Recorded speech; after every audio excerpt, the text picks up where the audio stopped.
G'day, all you wonderful people out there. We are on. It must be Monday night. Now, tonight's a good one because I've been looking forward to this. We went to the Central Victorian Leucasters Lake Ngambie round on the weekend. It was tough, but I've been able to manage to get Nigel, who caught the biggest fish on the weekend and comes second. So Nigel's going to come on and have a talk to us about that. That's for sure. Let's go through the prizes. Obviously, everyone loves a good prize. Last week, we did announce that we were going to run the postcode prize. Dave Lawson gave us these beautiful little battery packs. So from Lawson Real Estate. So they're a charger pack. They've got USB, iPad, just great for in the boat. You'll be able to keep your batteries charged on your phones or your cameras. So great little pack. That's the postcode prize tonight. So make sure that you put your postcode in if you want to go in to win that. Harry sits inside, my son, for those new to the show, and selects one at random. So he'll send that to me later on. And, of course, Harry's wheel at the end of the show, giving away all of the prizes that we give away on the wheel. So you have to ask a decent question and catch my attention to go in the draw for Harry's wheel as well. So before I get Nigel on and talk about it, I'll go over the stats from the weekend. We had a bit of a different weekend. It was a fun weekend. The crowd was awesome. Everyone was, everyone had a ball, but it was 103 anglers, 96 seniors and 7 juniors. So that was really good to see. I know it's COVID times and everything else, but to get everyone there, that was awesome. But the fish were very, very hard to find, with a total of 4 Murray cod and 2 golden perch caught for the weekend over a field of great anglers means that it was a very, very trying conditions. For those that did go out for the Dash for Cash on Sunday and battled it out for a few hours on Sunday morning, there was no fish caught. So nobody won the prize pool for that, and I believe that's going to jackpot. But it's been great to see all of the comments of how much everyone enjoyed themselves over the weekend, which was really cool. Now, as I said, we've got Nigel on tonight. Nigel's a new guest to the show, and we want you to ask him some questions and make sure the questions are coming in. Nigel and I have talked about this before the show, and this is what Chewing the Fat is all about, is not just getting your high-profile guys from all over the place. Let's get some of the we don't want to downplay Nigel, but we're going to say get some of the down-to-earth average, above average. We'll call him above average anglers, because Nigel reckons that it was pure fluke that he got this fish, and I believe it was one of the best fishing decisions I've seen in the competition in a long, long time. So he obviously knows what he's doing, and that's going to be what I want to find out, because I learned some stuff off Nigel after the weekend. So, listen, we've got heaps on. Let's just go through a few. Bo, Steve, Luke, Zach, Brandon, Karen, Fred, Dave. Oh, we've got heaps on. G'day, Zach.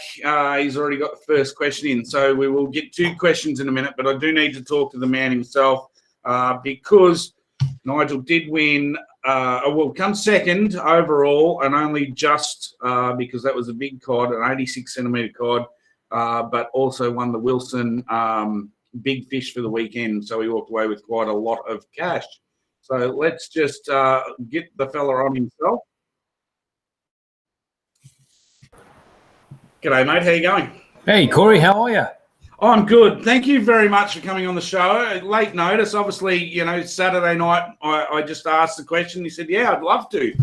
You've watched the show, so you know what it's all about. Absolutely, yeah. No, I very much appreciate the opportunity, and a big thank you for the show, mate. It's it was really it's really been awesome, especially through the lockdowns last year.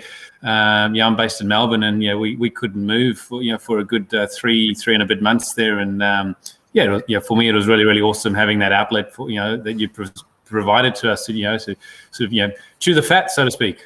Yeah, look, it was more of an outlet for me than everyone else. I think I'm a crazy fisherman and love to fish at every opportunity, and of course the lockdown was really stirring me up. So it was just as much of an outlet. I enjoyed it just as much as obviously you did watching it, which is great. First time on the show. We've had a lot of repeat guests, but first time on the show. You had a cracking weekend on the weekend. Just tell us a little bit about yourself, mate. I can hear, obviously, and everyone else out there will hear a bit of an accent. So tell us the story. Yeah. So I've been in Australia since 2001, or at least the second time. The first time I came out with my parents when I was young, back in 1989, and if I've said it once, I've said it 1,000 times. Being lucky enough to come out to Australia then and get, my parents got Australian citizenship for us, and for me that's been like winning the lottery of life, so to speak. So I sort of pinch myself each day to be lucky enough to call Australia home. But I grew up, spent a fair bit of my childhood in Zimbabwe, a little country in Southern Africa, and for those people that sort of do watch a bit of bass, sort of fishing, all that kind of stuff, they'll see there's a lot of sort of bass fishermen from around South Africa, Zimbabwe, I think even a bit out of Namibia and Zambia. So I cut my teeth as a young kid, fishing the Zambezi River, fishing for bass in all the lakes and rivers around the capital where I grew up, Harare. I had my granddad as inspiration, had my dad and my uncle. I got two younger brothers that are mad keen fishermen. So I think it runs in the family. My dad got a crossover to the US, I think about 2 years ago, and fished as a co-angler in the FLW there. So he was managed to get selected from the Zimbabwean team, and my uncle's been over a few times. I think he fished the I think it's the international bass thing in Mexico about 3 years back. So for myself, I haven't really gotten into much fishing just up until the last couple of years. When I came out in 2000, was all about just knuckling down, getting in, doing my uni, and I guess getting a few runs on the board from a career perspective, and that's definitely happening. But I'm definitely keen to do a lot more fishing and absolutely enjoying it now. Very very lucky to live in Victoria with some amazing fishing. Yeah, look, and I was so intrigued as soon as we had a chat on Saturday night, I was so intrigued to find out where your passion come from, and obviously largemouth bass in where you grew up was a staple of it. If for all the Aussies here that watch everything that goes on in the States and everything else, is there any species in Australia that actually line up with the largemouth bass? Oh, look, I reckon cod are up there. Australian bass, I've done a fair bit of that when I was living up in Brisbane and enjoyed that. Not too crazy, but Aussie bass, hands down. For me, one of the best fighting fish out there, pound for pound. If you gave me the option, I'd rather fish Aussie bass every day of the week, because they're true fighters. Cod, they just that massive implosion fish, and as tough as nails. Hands down, the hardest fish I've ever had to sort of try and get on a hook. And it's been a struggle. If it wasn't for people like Thomas Pincer posting the videos and your show and that, I probably would have lost interest a little while back. But the fact that that you just they're the fish of 1,000 casts, and you just got to keep plugging at it.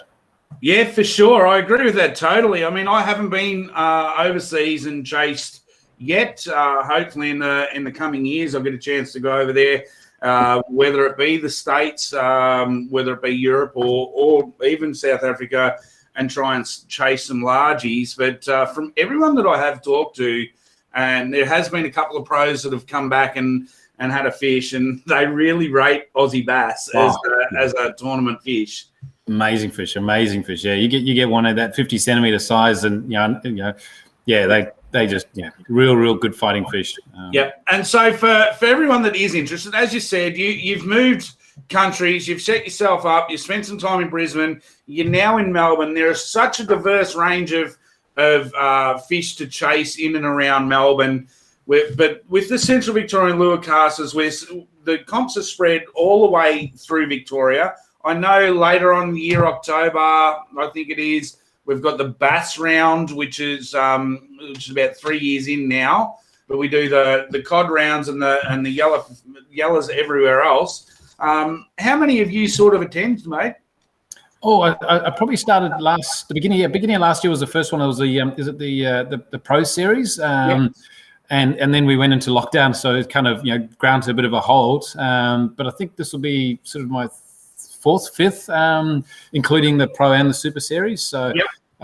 But yeah, if I could give a shout out to to the Central Vic Lowcasters, Shane and Bob and Dave Borno and Greg and those guys, the committee there, they've really put on an awesome show and for anybody wanting to get into the sport, it's I remember calling up Shane and said to Shane, look, I kind of don't really know what I'm doing when it comes to cod fishing. Is the group kind of open and friendly and willing to share information and Shane said absolutely and from the very first day that's exactly what it's been and I mean I think you're a good example of that. I mean every tournament you're sharing information about what's happening, how to catch a fish and I think the family friendly environment that Shane and the committee have sort of put together there and underneath the Central Vic Lowcasters group is an inspiration and a lot of work and very much appreciative of the work that they put in and all the sponsors too. Yeah, look, a magic job. There's guys like Bob behind the scenes that just do all the work. Shane's the face of it, obviously, and that's his role as the El Presidente. But, the guys behind the scenes and the girls that get in there, and just do the running and whatnot. But we can't do it without the sponsors. How good were the sponsor stalls on the weekend? Unreal. I think that was about 7 or 8 sponsors there. Really, and some amazing. I'm still blown away at how many good quality Australian-made lures there are out there, specifically designed for cod and yellow belly and everything. It's amazing the passion that those sponsors have. But also at the high end of town, in terms of the big guys, you got your Lowrance up there. So it's really good. Wilson Tackle. It's great to see them sort of sponsoring the grassroots guys too. Yep, for sure. Now, while we're talking about sponsors, I'll use that as a segue into this little puppy here that I was fortunate enough to finally win on the weekend. GT Custom Rods does a custom rod. I believe this one's valued about $300. So pretty cool to win that. But everyone that ends up in the top 10 goes in a cast off. Well, on the weekend, it was the top 4, and it was pretty dark. We couldn't even see. So I think I fluked that one, but Harry is more than happy to accept his first bait caster. So at home, I've set it up, and Harry's really looking forward to learning how to throw a bait cast. So he's really looking forward to that. And as I said, Jeff does a wonderful job with his rod. So totally. Round, he's given away a really, really sweet little rod to somebody to win. So that was really cool. And you picked up the Wilson big fish of the weekend. Got yourself a what did you end up getting? An 86, and a PB too. So I'm pretty stoked about that. It's not too often you get your PB and catch it in the tournament. It's a lot of luck. Purely unlucky not to win it, because that was a fish that should really deserve to win it. I'll take my hat off to you. That was a winning fish. It was only lucky enough that I got a couple of yellows that really got me over the line. So you really could have walked away with some huge prize money, couldn't you? Yeah, well, I'm glad that you got those yellows, mate, because that's kind of ignited the fire a little bit more in the belly to kind of figure out. And I hope you don't mind at some point in the show. I'd love to sort of pick your brains a bit on how you snag them. Yeah, for sure. No worries. Well, listen, we can go backwards and forwards with a little bit of banter between ourselves, but we'll get into some questions. There's some questions that have come in. But I do have to mention I will be playing a couple of videos later on, especially the Junior Ambassador program.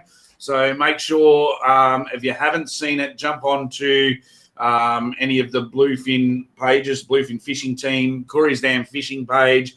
Have a look. We've got the Junior Ambassador program running where we will be giving away a boat and an ambassadorship with me for one junior. So that when I say a junior, it's probably more a youth. It's 16 to 21 because of licensing requirements. to have a boat, but it is a great little fishing setup. It'll be fishing ready. It'll have live wells, electric motors, sounder on it. So great little rig, and somebody will be able to learn from some of the best. So that's really cool. And then we'll roll out of that into the Ladies Ambassador program, which will run directly after the juniors one. So Bill won the Opens last year, so we're going to have the 3 ambassadors on board, which will be really, really cool. Let's go through and have a look. There's the first question. Now, do you run live site or active target on your boat? Active target, and I literally only just got it last week, and the wiring's still a bit of a mess. But yeah, so I was kind of learning and playing at the same time on the weekend. On the weekend, excellent. Because this first question's for both of us. Then Zach wants to know if you didn't have live scope, do you think you would have caught the fish, and did it play a big part in fishing during the day? So we'll let you answer that one first, and then I'll give my view on mine.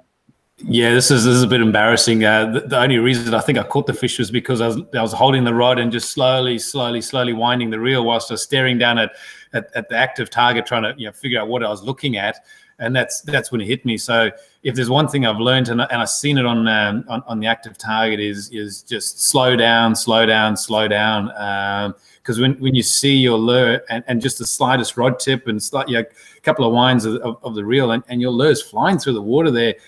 And honestly, I think that was that's one of the key things that I've learned out of that only having it on the boat for one day, is just how fast maybe I have been retrieving in the past, and need to slow it down and just really focus on making every cast count.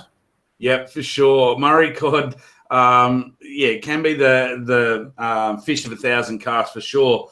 But the biggest thing I've learned since having my active target on my boat is how quickly, or how too quick, really bad English, that I'm retrieving. And the second thing is that if you're casting, say, 40 to 60 feet out in front of your boat, how quickly that it's coming up off the bottom on the angle as well. So, what I have learned is to halfway on the retrieve to actually drop it back down to the bottom, because it does come up almost on a 45 from about 30 to 40 feet away. So that's one of the biggest things.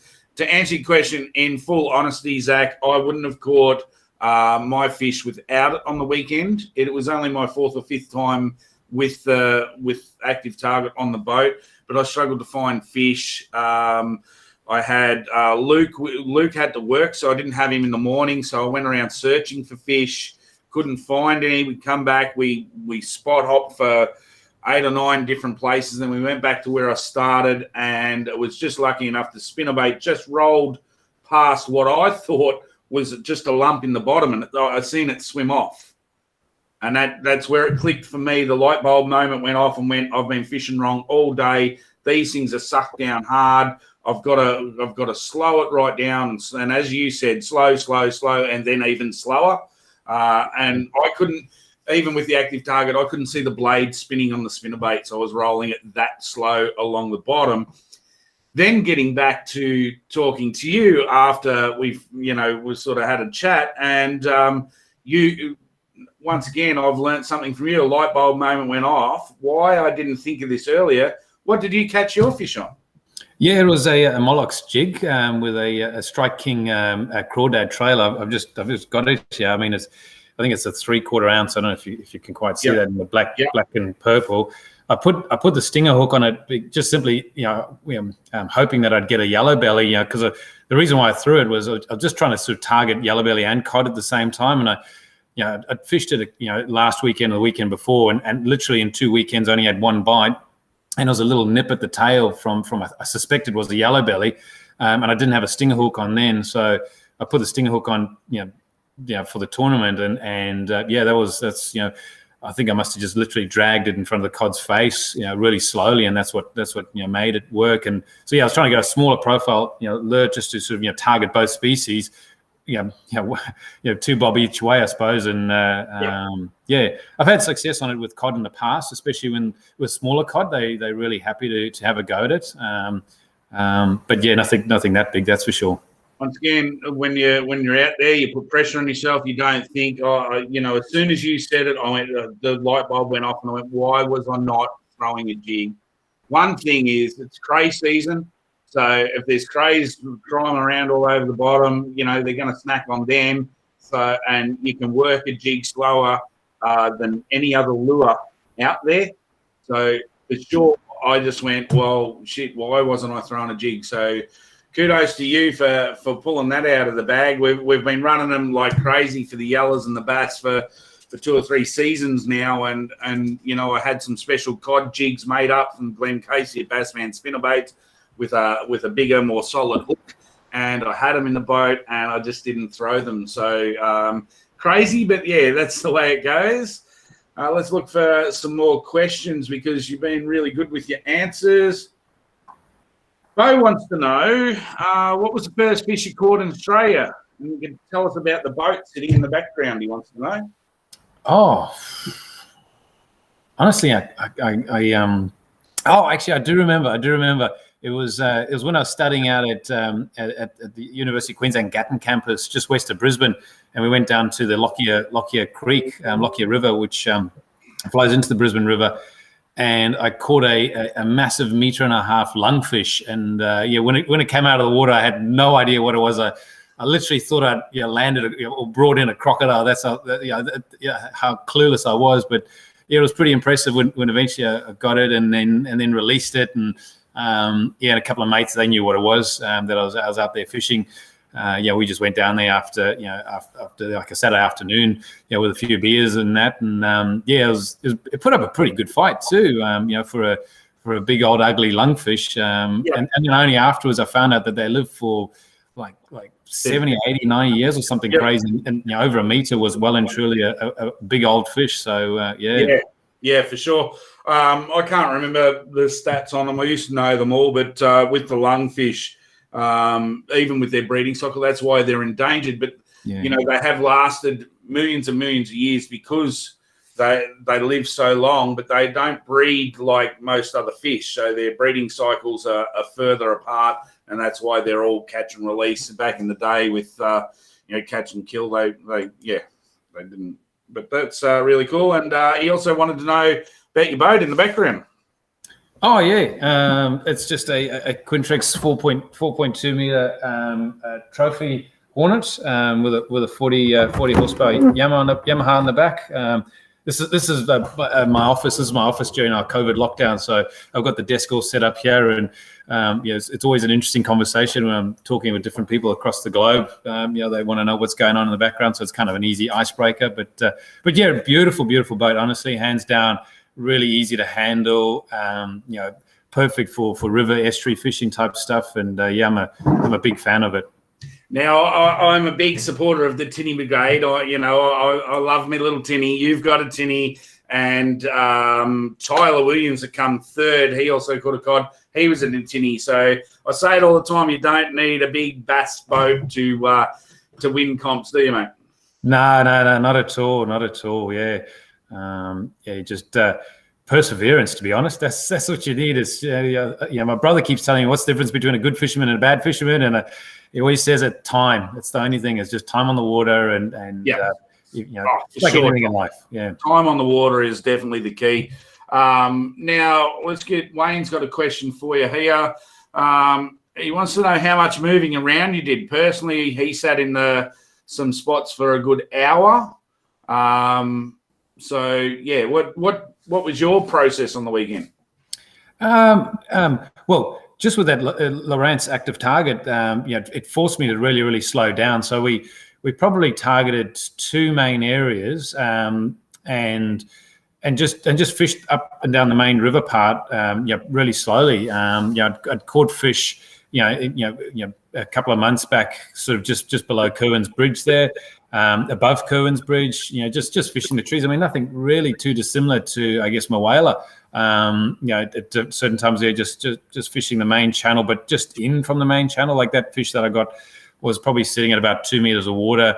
I suspect she was maybe, either just sitting up there or coming off the flats, feeding of an evening time, just coming back into the deeper channel or something like that. I didn't even see her the active target. And just like you, I was actually getting really despondent, towards the later part of the day because I couldn't see any fish on the active target. I'm thinking, am I using this thing wrong? Like, there's got to be fish here. There's heaps of bait fish and all that kind of stuff. Oh, and I just bait. How much bait was out there? Behind every stump, literally every stump along that main channel, especially where there was a bit of current, there was a bait ball. And that was amazing. I don't know if you did. I threw my lure in there, threw the jig in there a couple of times. Yeah, you watch them just like on the David Attenborough show. You just see them sort of peel around it. I was just mesmerized by the screen, just seeing what they were doing. So, yeah. I even did one stance early because I got so frustrated with not catching any fish that I was in the deeper water throwing a plastic out, just winding it through them to watch them set. Entertained. For Wayne, I did a lot of running around early. As I said, my partner Luke had to work in the morning and the afternoon, so I only had him for a certain period of time. So I fished pretty much I power fished about 5 or 6 kilometres of bank early before he got on the boat. And then we both put our minds together and said, well, you've done no good on banks. Let's go out a little bit deeper. And we thought of going to different spots that he'd fished and I'd fished. And we jumped around a lot. We were up and down and around like a yo-yo. But what we found was the places that we wanted to fish, some of them are even out of water. Places where we usually go because there's flow, even out of those flats. There was no water coming out of the flats. The channel was rearing, but there was no water coming out of the flats. The water was really low. So we went to a couple of spots and didn't even cast. So we jumped around a fair bit to start with, but ended up back where I started because that's where I seen the most bait. So I just chased the bait for sure. Was that up in the main part of up near the not the weir sides on the opposite side. So I was on the channel side, I suppose you call it, where the channel is. I pretty much fished that bank all the way around past the houses, around to the weir wall, and then come up and come out of there in the end. So I concentrated on that end early for nothing. And I know that there was 3 or 4 other boats around there as well and didn't catch anything early. Obviously not that he caught much at all, but then started back at the same spot again and worked it again in the afternoon. There was definitely more movement in the fish after 2 o'clock. So what I did find, and that's when I caught my fish, Luke had to go back to the boat around at 2 o'clock. So I caught that fish at about 10 to 2, I think it was, or quarter to 2 or something like that. Then I dropped him back and went back out and caught the yellows. And there was fish moving around. So I think the bite time was definitely after 2 o'clock, for sure. So let's go for some more questions.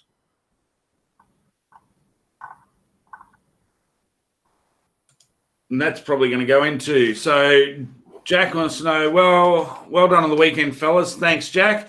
My arms are still recovering from thousands of unsuccessful casts. Corey, did your fish come in short bite window or were they spread out through the day? So, yes, Jack, as I was just explaining them, 2 o'clock, I was like everyone else. I was, really stressing when I was if I was ever going to catch a fish, and they all come around a bite window, I believe. I'm going to say, without sounding like a dickhead, that if I hadn't had to drop Luke back at 2 o'clock, I probably could have caught another 2 or 3 yellows. I think that bite time was really shallow. But in saying that, talking to somebody, I can't remember who it was, at the briefing or the thing that night, they didn't even come back because they got a bite window right at 4 o'clock. So maybe it was just an afternoon bite, Jack, but definitely there was nothing early for sure. All right, we're about halfway through the show, so I better do the postcode prize. So as I said, the postcode prize donated this week by Dave Lawson. So don't forget, if you are a business out there and you want to donate some stuff for me to give away, I'm always willing to take it because it does cost money to give away the prizes. So when they're donated, Dave, thank you very much. Who's a big supporter of Central Vic.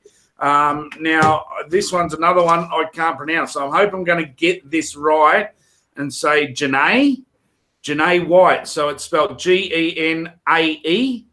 So I'm hoping that's a Genae. Genae White 3616 from Tatura. So you're the postcode prize winner for the battery pack. If you can send me a message to Coryzam Fishing with your address, I'll get that posted out. Don't forget to send your address through so I can post that out. If I got your name wrong, I really apologise for that one. All right, let's look for some more questions. Sarah said, congratulations to both of you. Thanks, Sarah. Thanks, Sarah. Brandon said, congrats on the new PG. PB, sorry, I can't even read. Congrats on the win from Fred. Thanks, mate.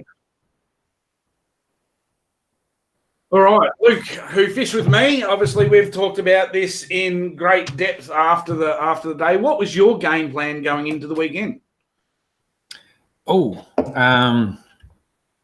I knew it was going to be tough because I fished it last weekend and the weekend before, and I got one bite in 2 weekends, and I really didn't have much of a game plan other than sort of just relying on sort of previous history of fishing the Gambia and where I'd caught fish and I just sort of just stuck to that plan, which was mostly in the in around the Coons Bridge area, up and down of it. So not in the main lake, but just not right up in the river part either. So just where the water could sort of flow out into the flats. So my thoughts is in the main lake, it's probably a little bit more exposed, gets a little bit more of the wind and all that kind of stuff. So chances are that the water temperature might be a little bit cooler up there because of that disturbance. And then in the sort of like the channel area, just downriver of Coons, there's still some flats there where the water can sort of warm up a little bit, and if the fish were looking for warmer water versus cold water, they could sort of move between the two and just be a little bit more protected. And there was all I had, literally, because I mean, like I said, I only had one bite in the 2 weekends beforehand, and one of the blokes I went fishing with last weekend, he got a 55 centimeter cod in that kind of area on a black with green flex spinnerbait. In the similar kind of sort of terrain, just 2 meters, 2 meters of water just off the channel edge, and I just thought I'm just going to go. So I had a spinnerbait, had an obsession lures spinnerbait on one rod, and I had this jig on the other rod, and I was literally just alternating between the two, just to I guess you want to just keep changing lures when you're not catching everything, and I had to kind of like really limit myself on what I was offering. The dirty water, I was thinking, either a darker coloured lure, just because I think they can sort of see it a little bit easier in the dirty water. And then the other thing I was going to have, or I had ready, was a white spinnerbait, a white obsession spinnerbait. And so literally those were my three lures that I was just going to go with for the day. A smaller profile spinnerbait too, just to have that option of if a yellow wanted to have a snap at the tail.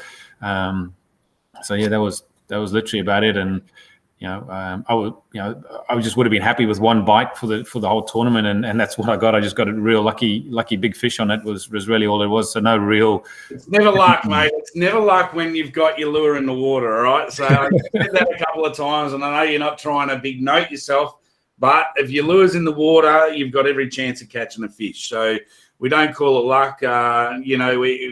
All the gear and no idea is something that I like to use. But, look, it's not necessarily luck. I do have to say my game plan for sure, I use my pre-fish wisely. I love to go and pre-fish, obviously, the day before a comp. I went upstream. I seen how dirty and how cold the water was. I think at some stages it was down to 7 degrees. The water was dirty. It was flowing its ass off. And I thought to myself, after searching, done a lot of searching on pre-fish day. Didn't do a lot of casting, but a lot of searching. Didn't see a lot of fish, so I figured that they would be in that shallower, warmer water down the other end, and fishing styles like I know at my whaler. So I just chose to fish down that end. There was no real rocket science in it. It was just I was looking for some warmer water for sure. So thanks for the question, Luke. Dave, Borno wants to know, did you get it on the stinger hook or did it take both hooks? Both, Borno. I was a little bit worried because I rigged it up with braid, and I always struggled to remember with braid fishing not to strike it too quick too early. And I wasn't concentrating, and when she hit, I kind of that reaction strike, and I was almost convinced I had her in just in the bottom lip and just lightly hooked, but no, when I got her in, she the stinger hook was deep, was not deep, but like properly in her mouth, but the main hook was solid in her lip. So I think for the cod, she wasn't just sort of snatching at it or anything like that. It was a proper take. So if anything, I probably pulled it out of her mouth a little bit with the braid. Yep, for sure. So there you go. That's a great question. Scott wants to know, did the colour of the water change your approach to your lure choices? You kind of answered this a little bit before, but just in case, he's asked a question, so we'll go into it. Yeah, I was just thinking, dark lure or a white spinnerbait. White. Those were sort of the two main ones that I was thinking. The water is pretty dark or pretty cloudy. So yeah, it was just white and black, or white and dark, purple, that kind of stuff. Yeah, for sure. I found, especially down that side of where I was fishing in that, whatever you want to call that bay that the actual channel comes out of, to the visibility was a lot better down there. It was still silty, but it wasn't chocolate. And I found that probably see the spinnerbait blade from about 3 feet away from the surface. So there was enough to get flash. But I hate doing this when you have great sponsors selling all these different products. Dirty water, look for contrast. So most freshwater species fish have eyes on the top of their head for a reason, and they're looking up. So you want to have contrast above what's above them. So if that water is clearer on the top, it might be dirty down the bottom or whatever, that dark, light. Yeah, definitely look at your contrast, Scott, for sure. All right. Elian wants to know, if you'd have fished the day again, what would you rather do? Would you change anything? Oh, I think Elian's kind of stolen my question there. That's what I was going to hit you up for. Elian, I don't know. Having known what having listened to what Corey said there about using live scope just to look for those bumps on the bottom. I know it's kind of new technology, and maybe not everybody's got that technology. But yeah, I did see what Corey mentioned. I did see one lump move away when I was doing that, but I didn't click on it. But yeah, if I had my time over again, I'd just again go slow and look for those lumps and just be persistent with them. And see if I could get a yellow to have a bite. Yep, for sure, Elian. What I would say is I lacked concentration. I was overthinking everything else that I was doing. I was not concentrating on what I should have been doing. So I was throwing big swim baits and stuff through the snags and trying to do what I'd done in the past instead of thinking about it, seeing those fish suck down on the bottom, picking up a jig and, working it slower. For sure, it would have been, probably one thing now, looking back on it with 2020 vision, I would have really slowed down all day, that's for sure. All right, let's go through.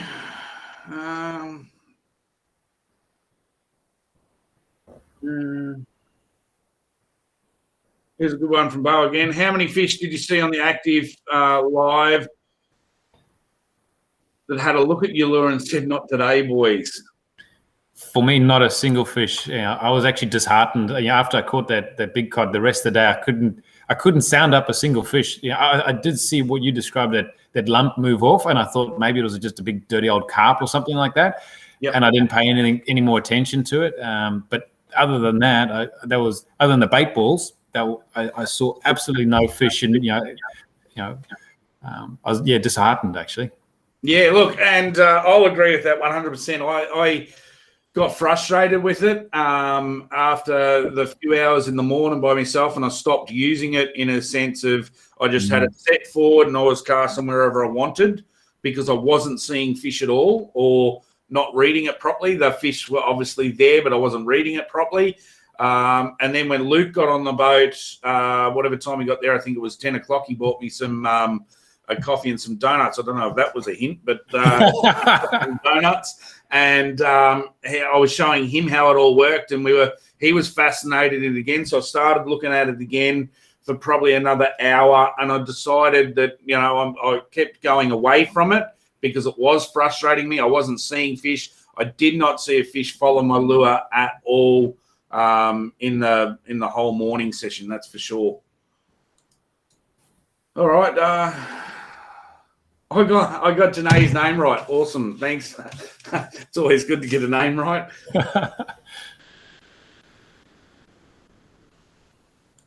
Right, Jeff. Corey, you mentioned you have changed techniques on the weekend using the new Lowrance sounder. What's the biggest changes you are now doing since using the new sounder in recent weeks?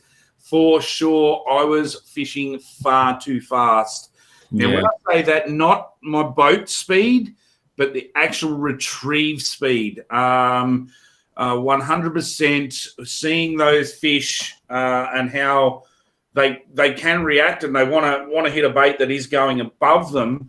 But to see my lure, when I thought, throwing it out and I'm winding a spinnerbait back and I'm winding it slow, and what I thought was slow, and I'm watching this spinnerbait come up on almost a 45-degree angle when I thought it was running right along the bottom. So slowing it up for sure. That's 100%. And just the rod tips, just the slightest movement in your rod tip, and it's leaping what looks to be like a meter, 2 meters. I'm still blown away at what I thought was slow, and it's not. Yeah, for sure. And I think that's the way it goes. I was at Mulwala a couple of weeks ago, and with the watching that, I was amazed, and this will change my bass fishing for sure when you're using stuff like ice jigs and stuff like that.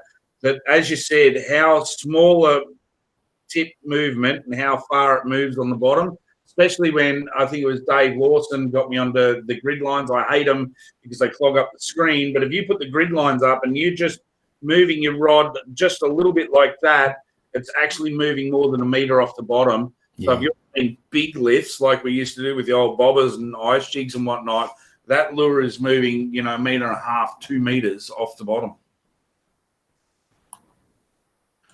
All right.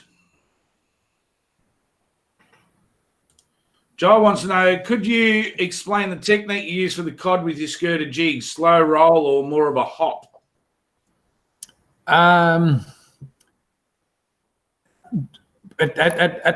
At Mulwala, when I have used a jig in the past, I guess I've just used it as a bit of a swim jig, if anything, like just swimming it, down the edges of the weeds and that kind of stuff. At Ngambia, literally that fish took the jig. I was just standing there staring at the screen, trying to figure out what I was doing with this active target. And at the same time, I was just slowly, winding and pausing, my reel at the same time. I wasn't even doing any rod tip movements. And so I think it must have literally been just, what I think was short hopping, probably a little bit bigger than short hopping it along the bottom. But the beauty about a jig is you can fish it many different ways. You can swim it, you can hop it, you can pitch it, flip it underneath trees and that kind of stuff. You can retrieve it pretty quickly. The versatility, like these jigs all got the weed guard on them. So that I found was really, really important. Just to just like a spinnerbait, you need that protection from getting snagged up every 5 minutes. Otherwise, you're spending your life just trying to get your stuff unhooked. So yeah, for sure. For me, Joel, whenever I'm using the jigs, and I've been trying to keep it a secret for a little while, not let everyone know every secret that I've got, but jigs have been one of them that I've sort of tried to keep. Everyone's been using them in the bass scene. All the boys that are doing all the bass stuff. The yellow boys have been using them to success. And as I said, I got Glenn to try and make me up some bigger cod jigs, and still nutting out whether it's a drag and roll, whether it's a hop and drag, or whether it's just leave it there. So it's still trial and error for me, for sure. I haven't been as successful as what you have, Knight. All right, we've got a couple of questions. Same sort of question from Elion and from Bo about the new Tourette pole that I'm running on the boat. For sure, it was worth the money. I absolutely love it. Main reason being is I was talking to somebody over the weekend who actually was fishing at my whaler and dropped fish because they took their hand off their reel to readjust the pole, and as the lure stopped moving, the fish swam away, which once again justifies why I wanted the twin foot pedals. It wasn't overly windy down there on the weekend, but there was a little bit of wind up in those trees. I've just worked out a pattern like anything, that I steer my electric with my left foot and I steer the Tourette with my right foot. So when I step off the electric, I'm actually resting feet and I'm not trying to use the same foot for both pedals. So I'm really enjoying the pole, that's for sure. Andrew wants to know if you tried any surface early in the morning. I did. No, I gave surface a good hard crack, over the 2 weekends beforehand, and didn't get any joy on it. So yeah, I just went straight for spinnerbaits and jigs. Was pretty much. I did have a frog on one of my rods just ready to go, just in case I felt like it. And but yeah, I just didn't have the confidence. I just wanted to go slow and what I thought was slow. Yep, confidence. That's a great word. Great thing, because I did throw surface earlier. I was actually confident that I was at least going to get some swirls or bites, and did not. But I also had a frog tied on one of my rods under the deck. Luke and I come across some really cool lily pads halfway through the day, and I did throw the frog across the top of the lily pads to see if they were up in the real shallow water.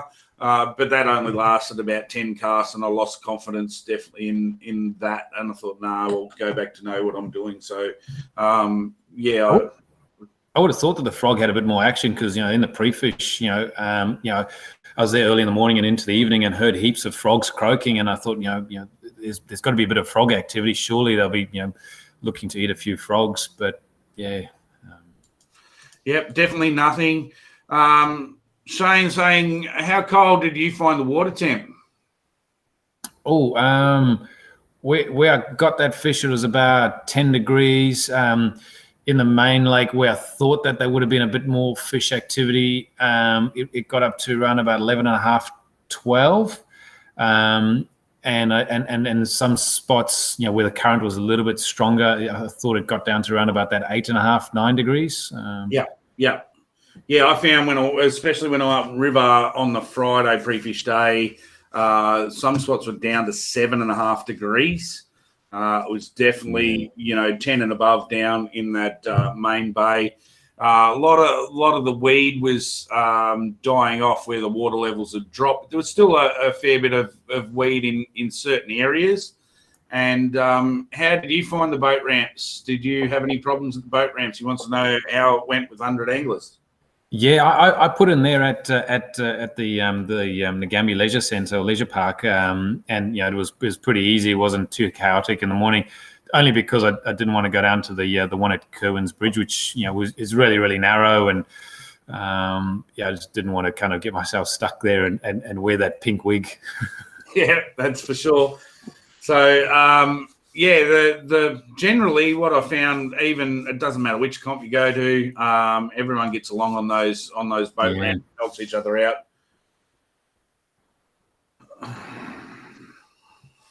Dave wants to know, do you think scopes have started to change the rods we use, spin out versus bait casters, allowing us to get to fish quicker? What are your thoughts? Oh, it's a really good question there, David. I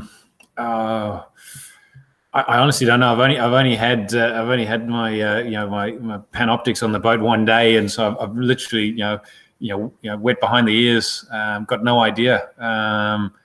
But I think if it allows us to sort of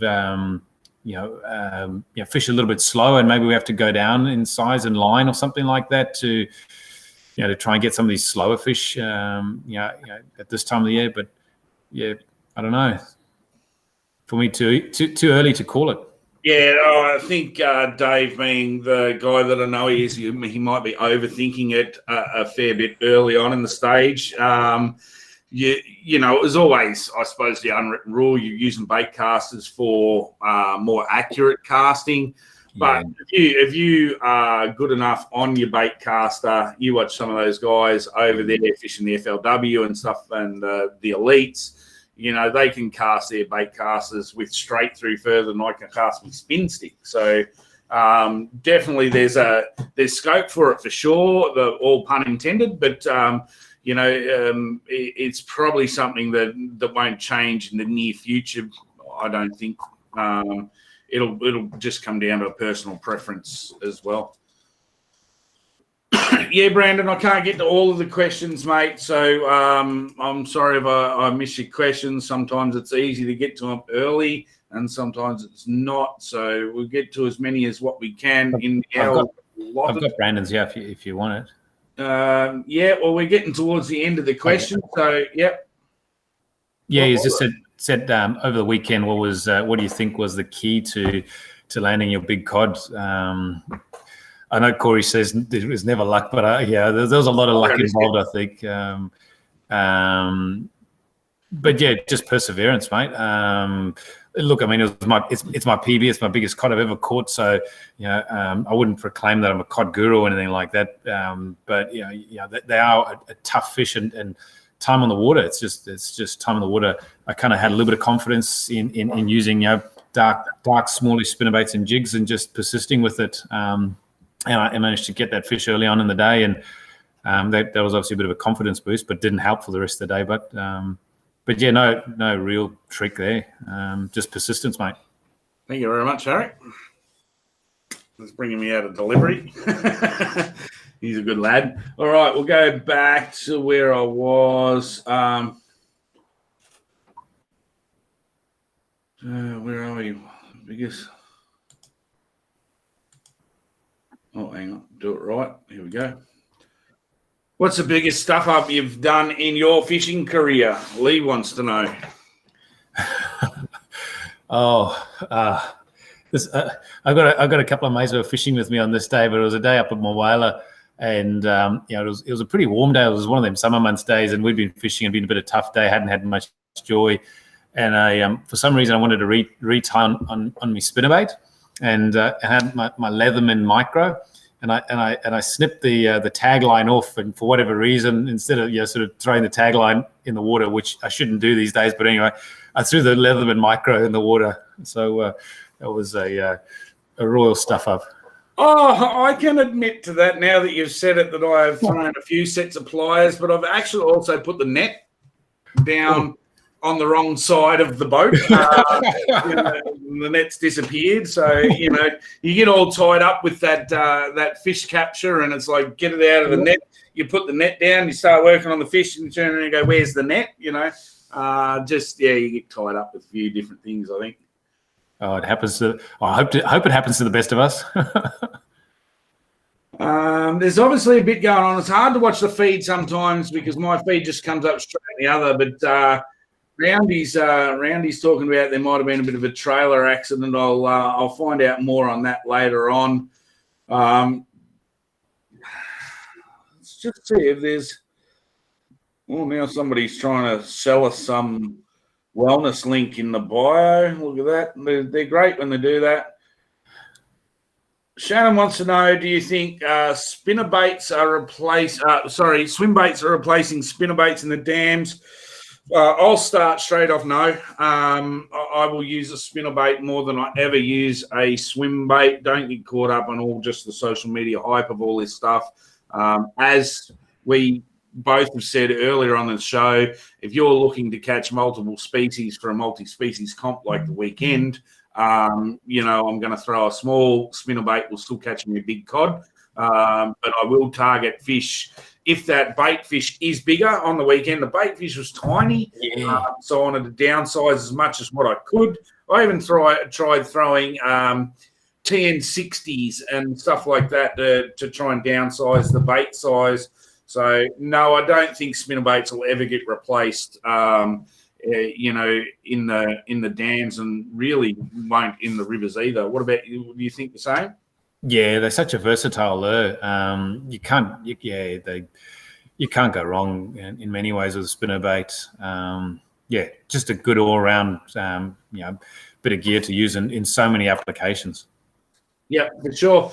Elian wants to know if there's any nomination for the Langford Award. So for those people that don't know, the Langford Award is my version of the Pink Tutu Stuff Up Award. Which sits here. So this is a Langford Award, what he did on the Blue Rock round to Dave Lawson's prop. So Dave got it scribed up for the Langford Award. And I am going to nominate somebody for this weekend. And he was on earlier on asking some questions. He got actually bogged at the boat ramp. So, Borno, you are the Langford winner. I actually went past and he didn't wave me down. I could have come in and actually towed him out, but I'm not sure exactly how long he was sitting there. But somebody said over an hour. So, he sat on that ramp for a long time. Two-wheel drive, stuck there, just couldn't get enough run up. So, Borno, you're the Langford Award winner for the weekend. All right, we better get Harry's out there waiting for me to do the wheel. So, have you got any questions that stood out for you tonight? Who we should select for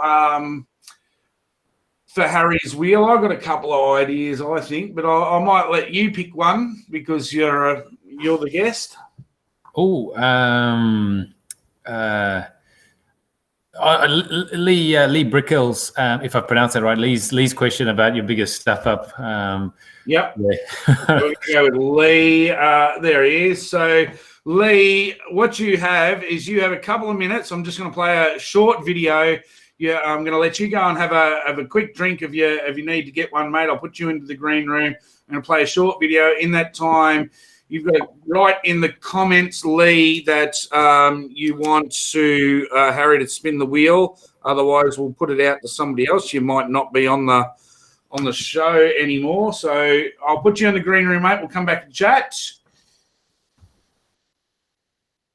All right, and if I get this one right, as I said, for everyone out there, while we're waiting for Lee to comment in the comments that he wants Harry to spin the wheel, don't forget about the ambassador program. So all you have to do is log in or join the group, which is Allocraft Brand Ambassadors Apprenticeship.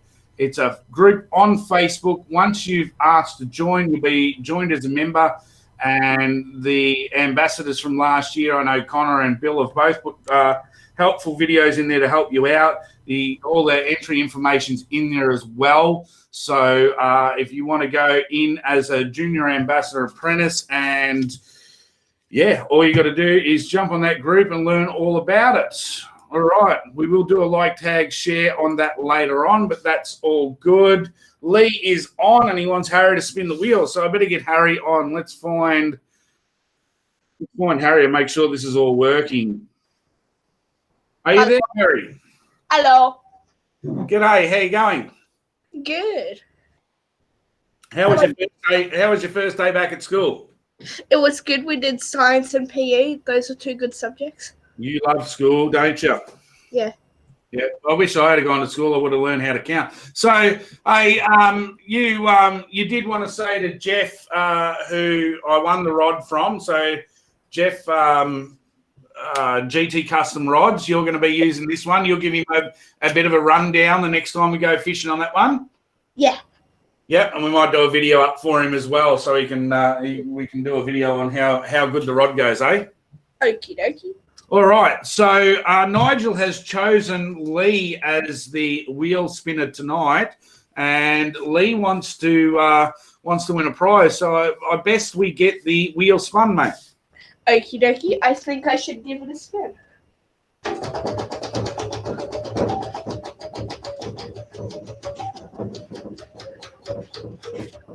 I tell you, you wouldn't have gone astray back in the old Hey It's Saturday days. You do all right. All right, what have we got? Wilson Wilson is, it's crossed up. Oh wait, That's all right. We got a hat and stubby cooler. yeah, it says had a stubby cooler. Yep, should be a Wilson or a Venom hat there on the bench. Yeah, there is a hat, but no stubby cooler. That's all right. I've got the stubby coolers in here. So you win the Wilson fishing hat and stubby cooler. Thanks, sponsored by Wilson. And we will post that out to you. So, Lee, if you can send me a message to Corey's Dam Fishing with your address and details, and we will. You got it. We will send that prize pack out to you. Thank you very much. Harry, that was awesome. You got that 2 in a row, mate. I know it's a school night, so you better go to bed, mate. Okie dokie. All right. Thank you very much. And Jeff said, sounds great. Enjoy the rod, Harry. So that's all good. Okay, what? One more. 3 in a row. 3 in a row. All right, mate. Out for now. Okay, bye. All right. Everyone's talking about. They reckoned.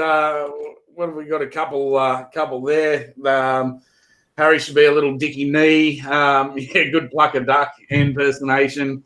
That's sort of where the whole Harry's wheel come from. A little bit of fun with the old hey, it's Saturday days. Gotta have fun in this life, don't you?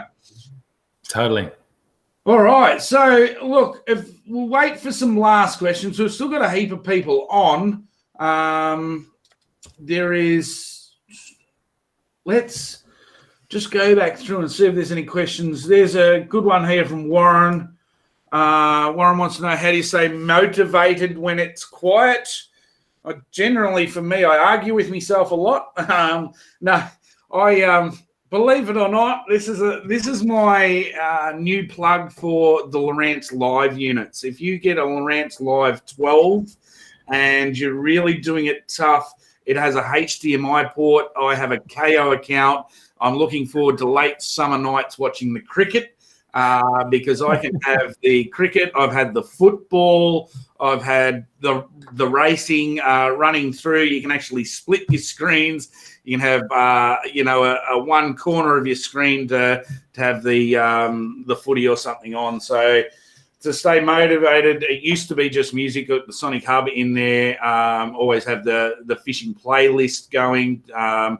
Love having people on the boat with me. We tell a lot of jokes and have a lot of fun because it can get quite downing. So, yeah, definitely, have your mates on the boat, have some fun. Music does help, which is very hard when you've got the camera running because of copyright stuff. So, but definitely the new live units with the HDMI port is great. What keeps you motivated, mate?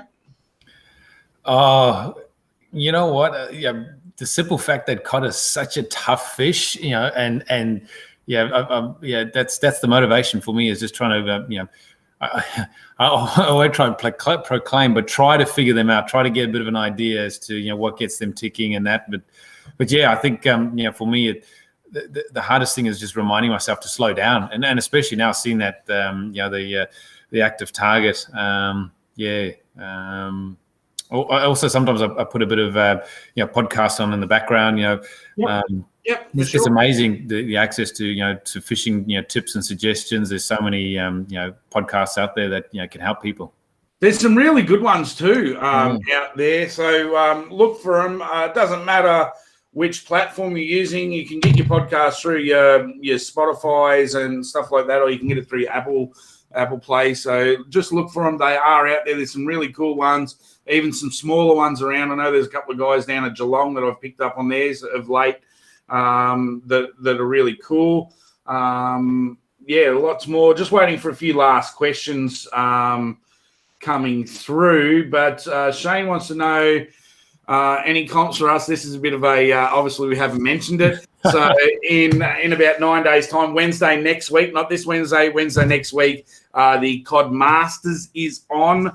I'm going to be fishing that one. That's 4 days at Lake Eildon. Haven't fished there too much once before, so I'm not looking forward to it. But yes, it is going to be a bit of a grind, but that's going to be I'm looking forward to that one. And then a couple of weeks after that, I believe, as long as the borders are open, we'll be at Pental Island. If Pental Island's called off, I'm sure Shane will be able to organise something somewhere else within the Victorian borders for sure. You going to get to Eildon, mate?